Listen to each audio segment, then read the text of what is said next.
તારીખ 8/12/1972 દિવસે પ્રમુખ સ્વામી મહારાજ સંતો સાથે 350 હરિભક્તોને 7 બસ લઈને છપૈયા દર્શન કરવા જવાના હતા।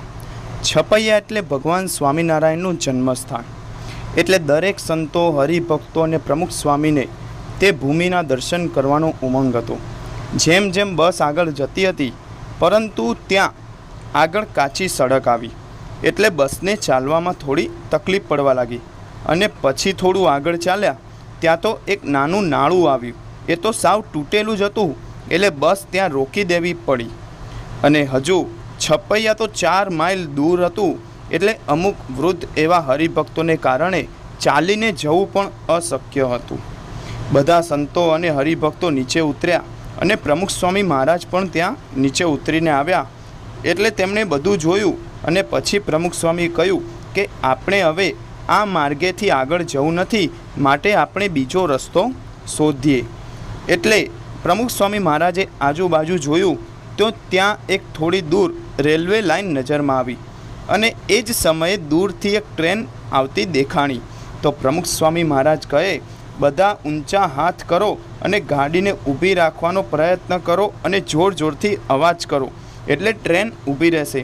એટલે બધાએ પ્રમુખ સ્વામી મહારાજના કહેવા પ્રમાણે હાથ ઊંચા કર્યા અને અવાજ કરવા લાગ્યા। અને પ્રમુખ સ્વામી પણ ગાતર્યું આમ ફરકાવ્યું, પરંતુ ટ્રેનના ડ્રાઈવરે સિસોટી વગાડતા વગાડતા ટ્રેન પૂરજોશમાં ચાલુ જ રાખી, કારણ કે ડ્રાઈવરની ઈચ્છા નહોતી કે હું ટ્રેન ઊભી રાખું, એટલે ગાર્ડની પણ ઈચ્છા નહોતી કે આ ટ્રેન ઊભી રહે।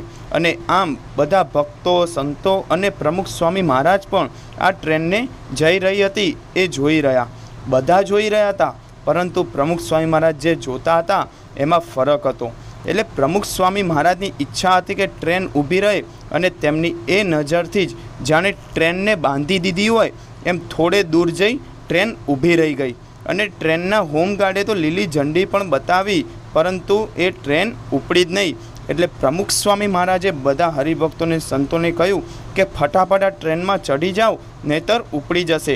એટલે બધા સંતો, ભક્તો અને પ્રમુખ સ્વામી મહારાજ પણ એ ટ્રેનમાં ચડી ગયા, અને બધા ચડી ગયા પછી જ એ ટ્રેન ઉપડી। એટલે અને આમ થોડીવાર પછી છપૈયાનું સ્ટેશન આવ્યું અને બધા ઉતરી ગયા। પરંતુ પ્રમુખ સ્વામી મહારાજે કે જેની ઈચ્છા નથી ટ્રેન ઊભી રહે, એ ડ્રાઈવર અને ગાર્ડને પણ પાસે બોલાવ્યા, પ્રસાદનું પેકેટ આપ્યું અને આશીર્વાદ આપ્યા।